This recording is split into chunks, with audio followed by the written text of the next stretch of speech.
各位香港朋友，點樣嘅樓盤會值得你哋中意呢？10個人有10個唔同嘅答案，但係好多香港人心目中嘅 dream house 可能就係一啲大屋苑、大發展商、寬闊嘅樓間區，有靚景睇，有會所，有泳池，亦都近商場，近埋一個非常之發達嘅3甲醫療機構，仲有5星級酒店喺附近。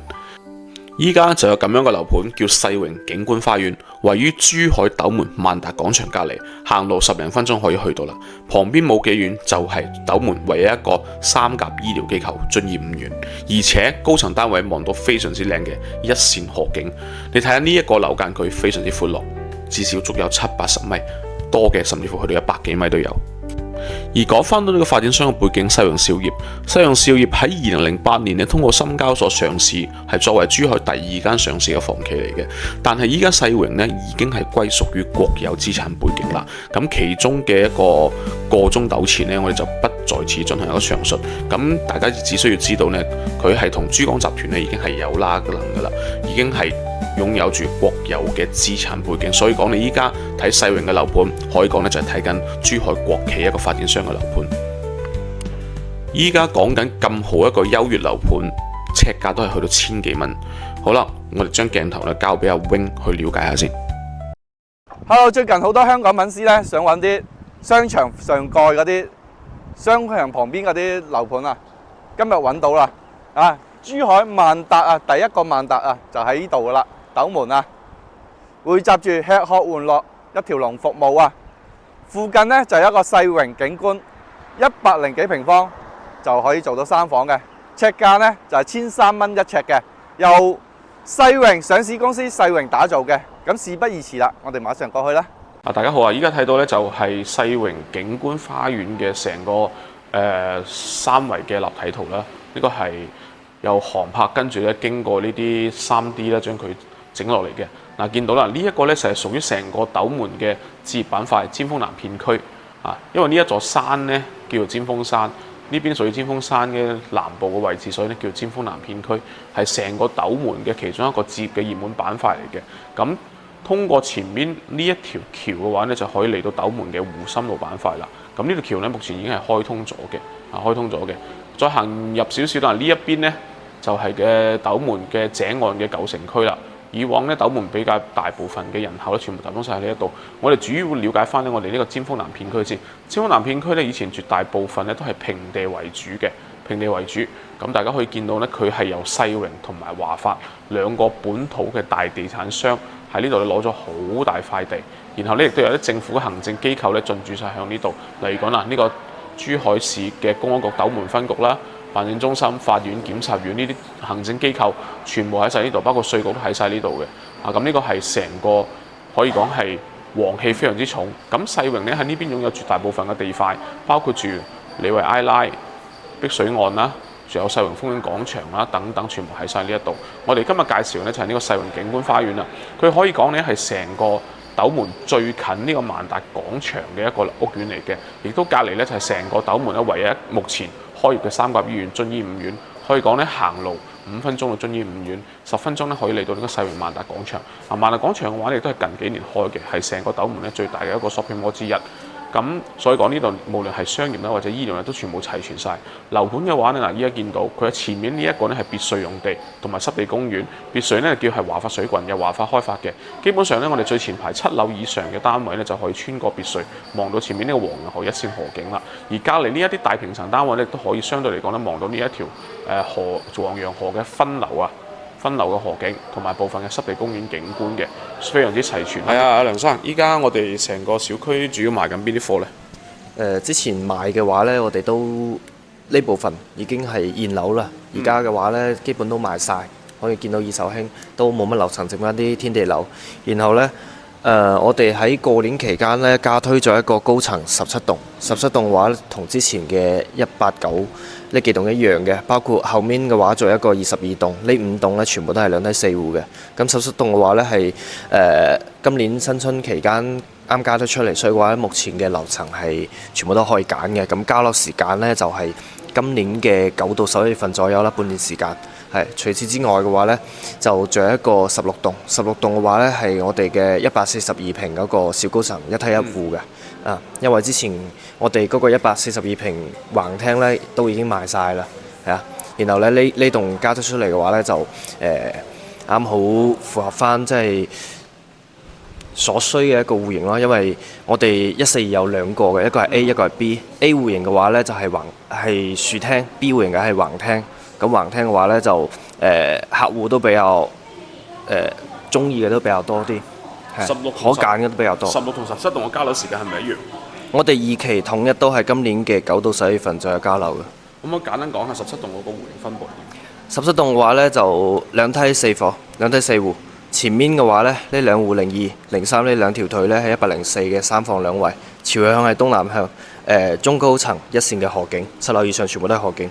然後咧01係129平嘅4房，坐西北朝東南，都係東南向，同104一樣，景觀面都係一樣嘅，中高層河景。然後咧，如果係04嘅話咧，佢就係睇遠景啦，就係正南正北向，即係睇園林嘅。137平嘅4房2衛。價錢方面，價錢其實我哋買咗咁耐都冇咩變嘅，同之前都係一樣。即係大概5萬3上下。3房係13400嘅均價，4房嘅話咧折後14000嘅均價，呢啲單高層嘅價錢啦。然後小高層16棟嘅話咧，佢係均價係14800到15500左右，呢啲全部都係折後均價，因為16棟嘅話佢有分中間戶同埋邊戶，中戶同邊戶嘅話有差價800蚊左右咯。係啊。咁其他係賣晒定係有啲未推售張戶？後面嗰啲水晶體咧就未推售嘅，前面嗰啲嘅話咧，前面嗰兩個7棟同10棟咧基本賣晒啦，剩翻2樓、3樓頂樓咁樣。OK， 即係如果依家我想揀，譬如有客人想揀啲河景嘅，就剩翻17棟可以選擇啦。係。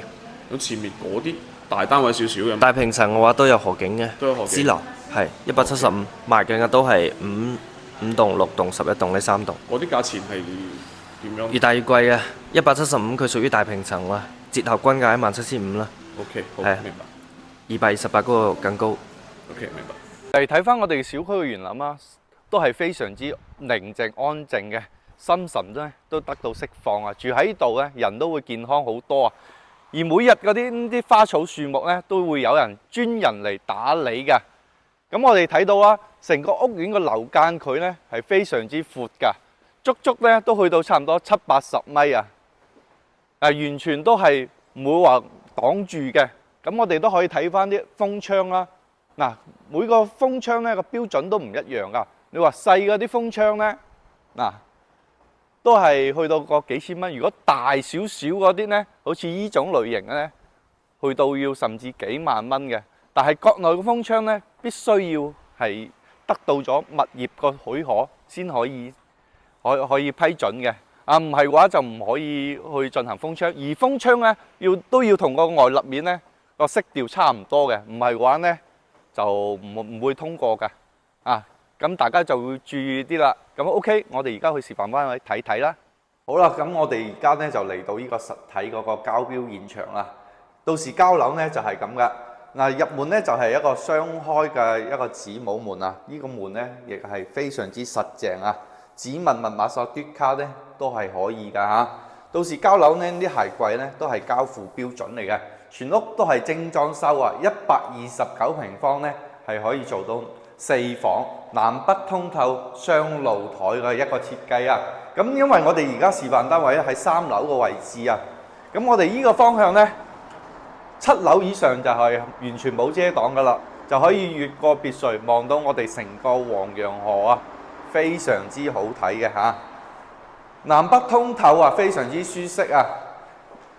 咁我哋睇翻我哋廚房啦，亦係一個7字形嘅，亦係做得相當大氣啊！啲櫃啊、廚爐啊，連埋我哋嗰啲洗碗機啊，全部都係交付標準嚟嘅。咁熱水器咧都係同樣係我哋嘅交付標準啦。睇翻我哋大廳嘅中央冷氣OK， 咁我哋而家睇翻休息區啊。間房咧都係做得相當之大嘅，睇埋個大飄窗，到時整埋啲榻尾咧就非常之實用噶啦。睇翻我哋嗰個乾濕分離嘅衞生間啊，呢間房。最後睇翻我哋主人房啦，主人房咧個空間咧都有15個平方左右啊。個 view 咧同樣都係望我哋個河景嘅。咁如果大家對呢個單位有興趣嘅咧，即刻聯繫我啦。我哋睇翻我哋世榮景觀啊，最大嘅一個面積啊，228平方做到4房3衛啊，豪宅嘅標配啊，專梯、獨梯、獨戶啊，係全部呢個空間咧入戶花園全部都係送俾你去用嘅豪宅嘅標配啦。啊，雙開嘅一個大門啊，入門咧呢度有一個玄關位啊，都同你做好晒啦。咁呢度咧4房3衛啊，第一個房間咧係做咗一個長輩套房啊。同樣都係可以望到我哋一個河景啊，非常之舒服啊！黃楊河個支流啊，大家感受一下，係咪好舒服呢？一個天然嘅濕地公園啊，咁大嘅一個空間啊，哇！大家感受一下，真係可以完全喺度跑步啊，做運動都冇問題嘅喎。感受一下呢個空間，非常之闊，非常之闊落啊！呢個空間。一線個河景咧，完全都係冇遮擋噶。嗱，睇翻我哋呢個雙露台嘅一個設計啊。嗱，廚房呢個空間咧，同樣都係做得非常之大啊。有噶啦，3件套同你做好晒啲櫃啊。大廳嘅中央冷氣全部通通幫你搞掂晒啊！啊，熱水器都幫你安裝到位噶啦。OK， 咁我哋而家睇翻休息區呢個位置啊，間房呢個空間都做得非常之舒適，非常之方正嘅。啊，3房啊，4房3次嘅一個設計，大家感受一下。哇！呢個主人房做到非常之誇張啊，個空間呢真係足足有40個平方喎。嗱，豪宅啊，呢個主人房都係浴缸去打造㗎。嗱，連呢個咧都係雙人嘅一個浴廁啊，大家感受一下。嗱，如果大家對呢個單位咧有興趣嘅，係改善型嘅咧，咁就嗱臨聯繫私信我啦。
我想造業主呢個頻道係面向住香港、澳門、台灣及海外人士。如果你近期想喺中國內地進行購置樓宇，亦或者講買到樓宇之後想進行放租、裝修等等一系列嘅服務，希望我哋呢個頻道都能夠幫到你。如果有需要嘅朋友，歡迎盡快喺 WhatsApp 下面聯絡我哋呢，我哋提供2地牌專車由香港接送大家上到去內地進行實地考察。我哋業務遍佈住廣州、深圳、惠州、中山、珠海等等各大城市。灣區美好生活盡在我想做業主。